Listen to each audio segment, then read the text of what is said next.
मेळघाटात पाणी समस्या उद्भवू नये यासाठी प्रशासनातर्फे टँकरनं पाणी पुरवठा केल्याचे दावे करण्यात आले। मात्र मेळघाटातील मोरगड इथं पाण्याची भीषण स्थिती असून नदीपात्रात असलेल्या खड्ड्यातून पाणी गोळा करण्याची वेळ आली आहे।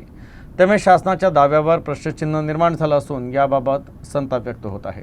मेळघाटातील मोरगड गावात पिण्याच्या पाण्याचा गंभीर प्रश्न निर्माण झालाय। गावातील नागरिकांना पिण्याचं पाणी उपलब्ध होत नसल्यामुळे तब्बल 2 किलोमीटर दूर नदीपात्रातून खड्डा खोदून पाणी काढून पिण्यासाठी आणावं लागत आहे।